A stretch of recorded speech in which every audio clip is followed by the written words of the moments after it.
Eniola Badmus TV.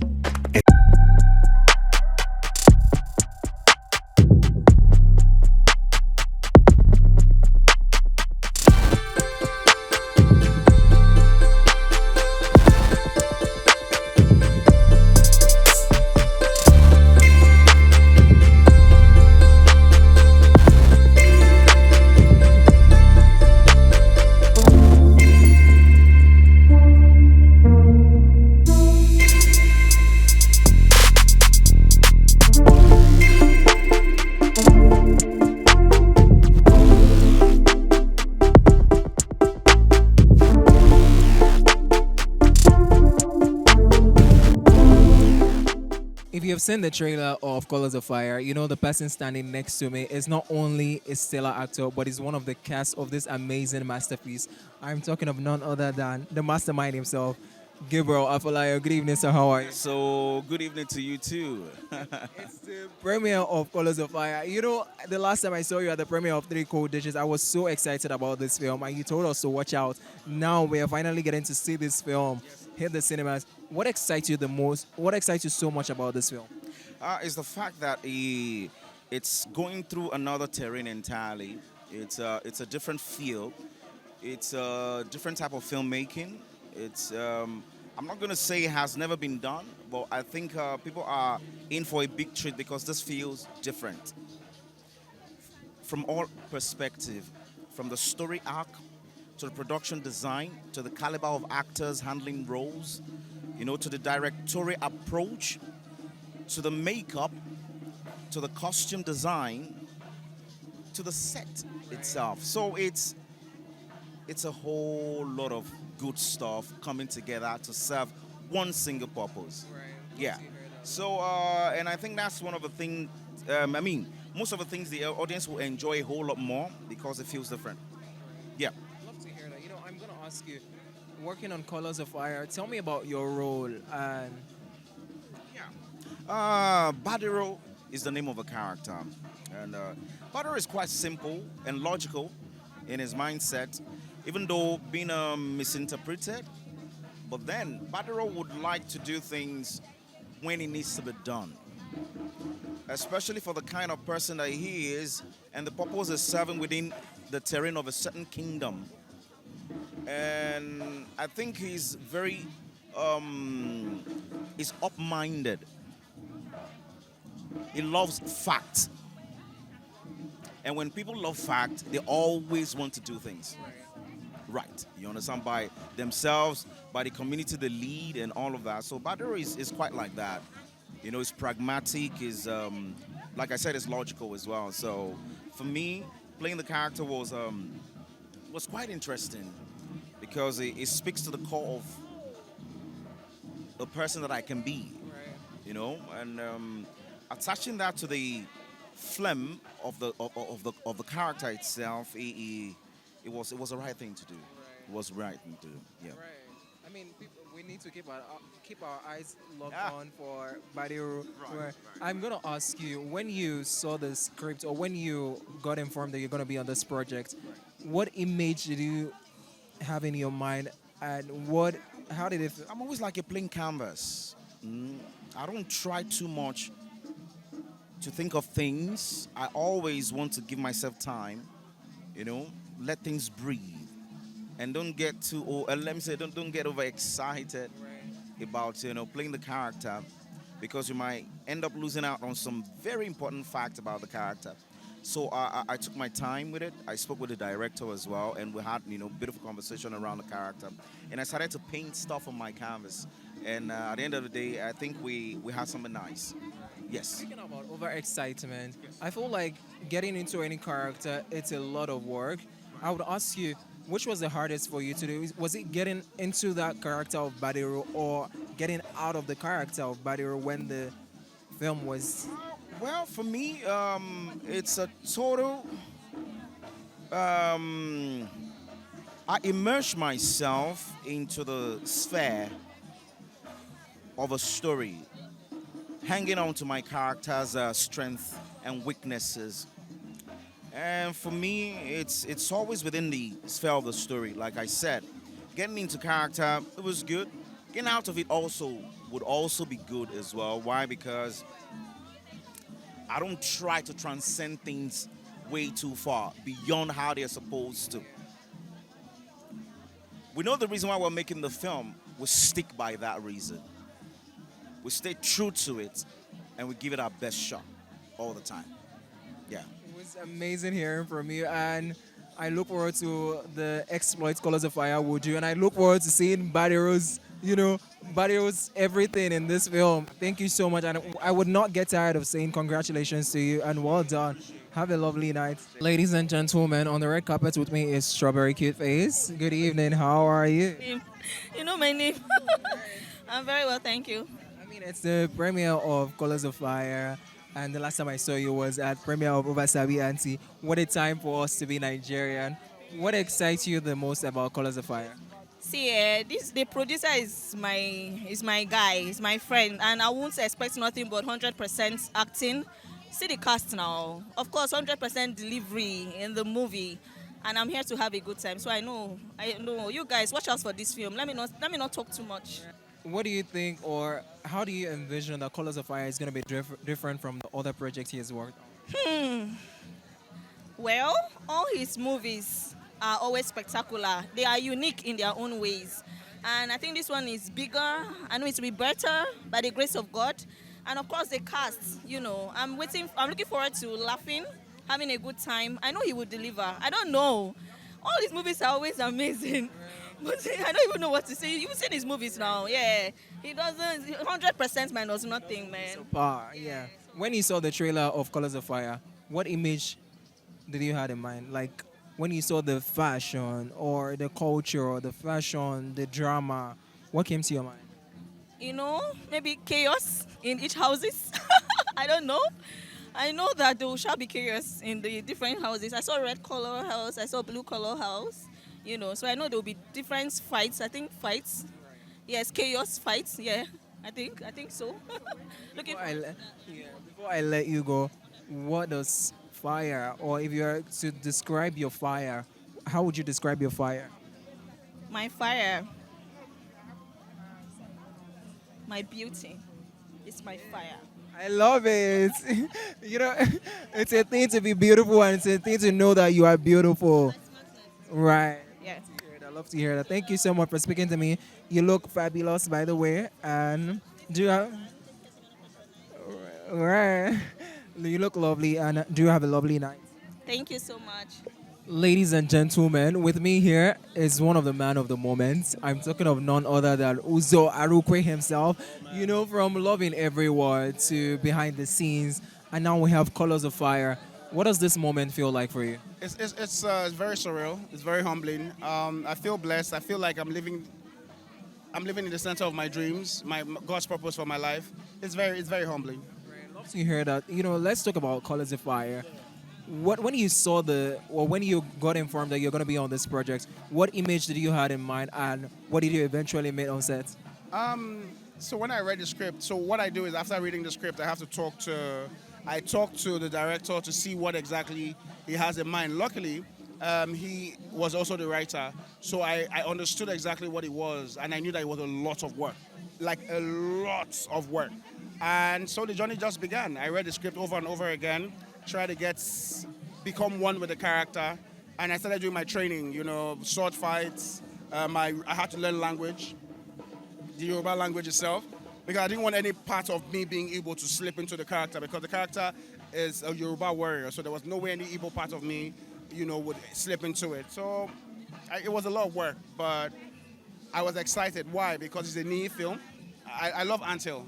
I'm sure by now you guys know. I'm a super fan of their work. I love Anthill. I love their approach to work. I love their approach to the arts. I love their approach to human beings.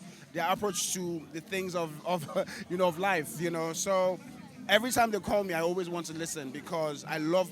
They know how to collaborate. And it was good. It was really good. I know every movie is special, right? What makes this character special to you and this film? Yeah. So first of all, it's Yoruba. I'm Igbo, and I feel like every film that I take on is special, but most especially Anthill, because every time an Anthill calls, I just know that he's trying to raise the bar even more. Every time, every film I've done with them, they always try to change the narrative. Just check the appetite of the consumers, of the cinema consumers in Nigeria, and it's always super exciting. And Nee is a very audacious person. He has guts.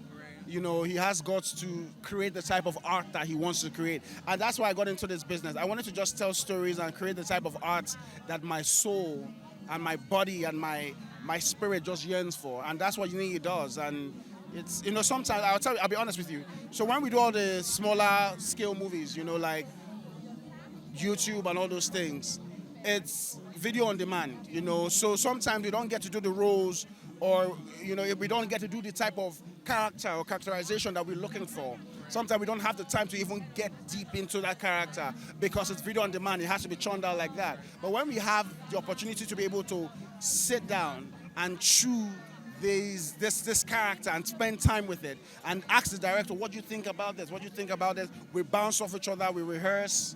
It's always a blessing because that's what you pray to God for. That's why you got training for, so it's always exciting. Right. Before I let you go, Uzor, I saw the scene of Adedeji, and I don't know what Osa's name is, but Moremi. I saw the scene of Adedeji and Moremi. I am Akimbode. Akimbode and Moremi, right? How was it like navigating that scene? Woo! Spill the tea. So first off, Osas, Moremi is a very beautiful woman, and she's very professional.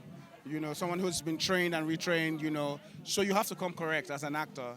And it's more than the physicalities of the job.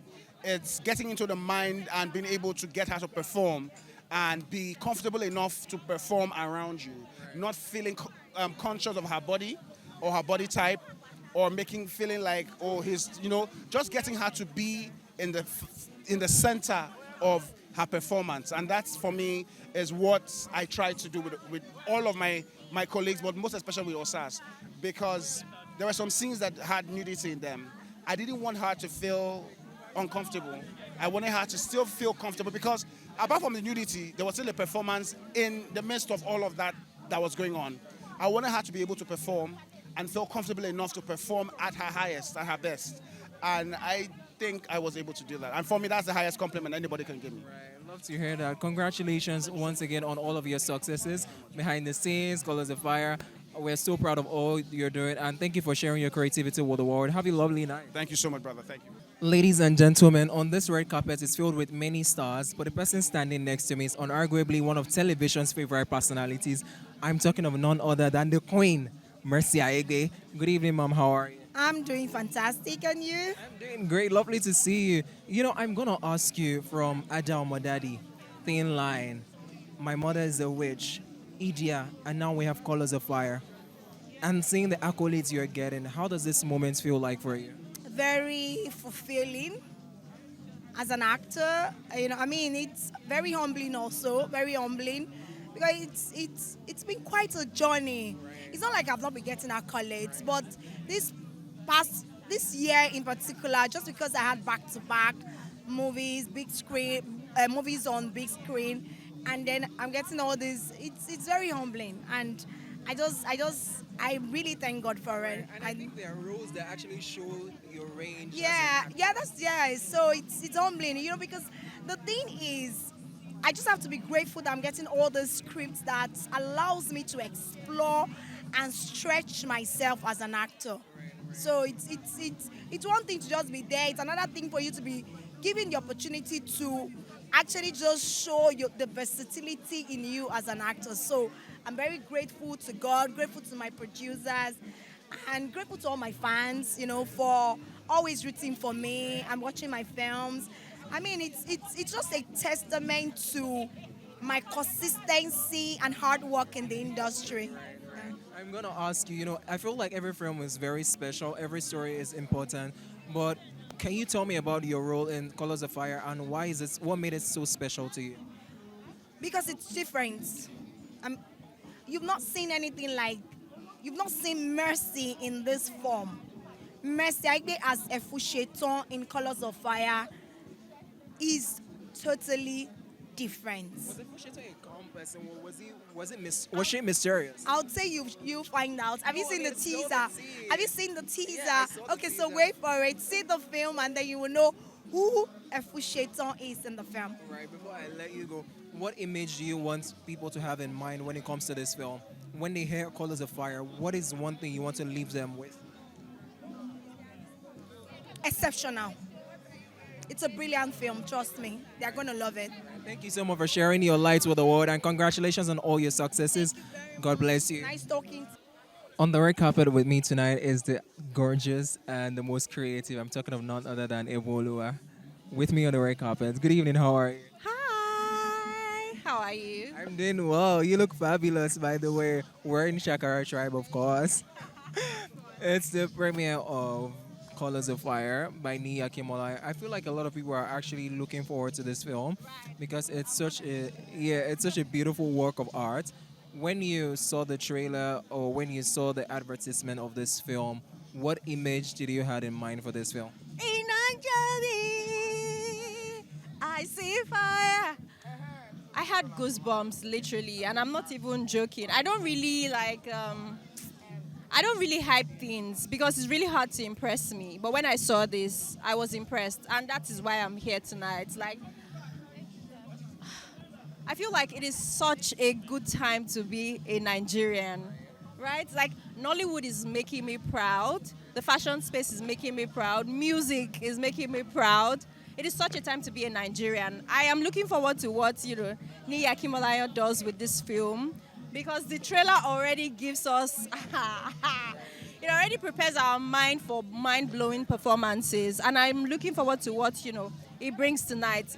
And with Hand Hill, I love that they always want to do something out of the box every single time. They've done something with animations, they've done time travel. Like now they're doing this, and I am looking forward to it. I'm looking forward to the beautiful performances by Uzor, Arukwe. I'm going to get to see Osasi Godaro play a role that I don't think she's typically casted for. I think it's our first epic, actually. Apart from Ratnik. Was Ratnik an epic?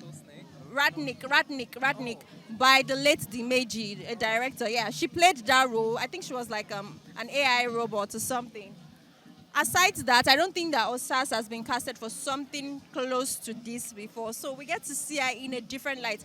And for actors, I love that. Like, I love to see them play different roles. We want to see their dexterity. We want to see their brilliance, not just doing the same thing every single time. So yeah, I'm looking forward to all of that tonight. Oh, that's interesting. Love to hear that. I'm going to ask you, as someone who is very vibrant and very fashionable yourself, I don't even think fashionable is the word to use because your style is just out of this world.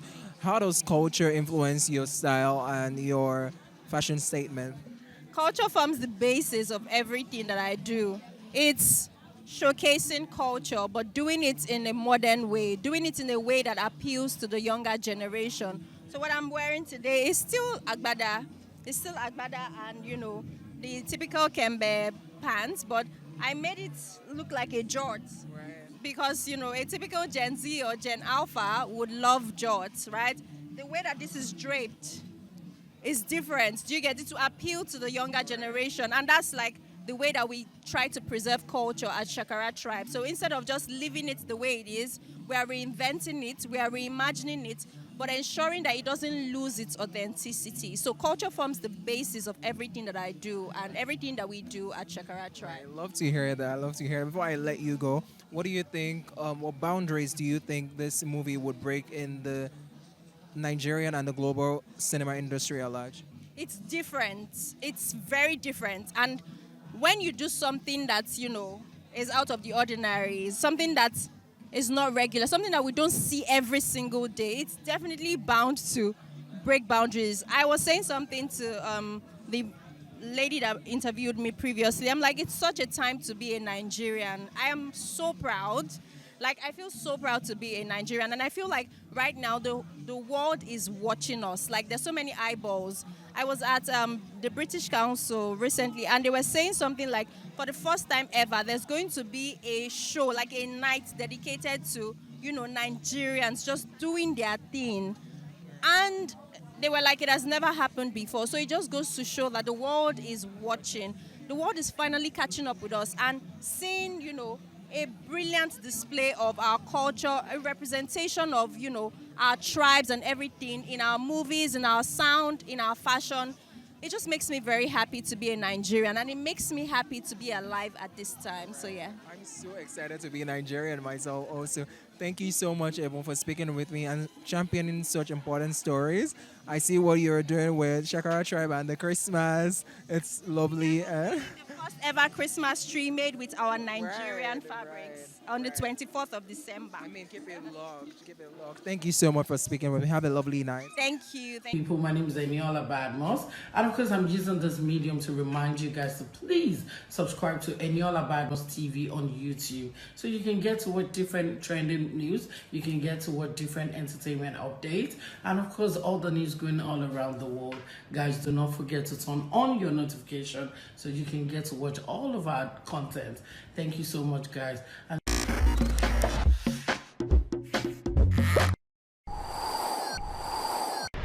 Eniola Badmus TV. Entertainment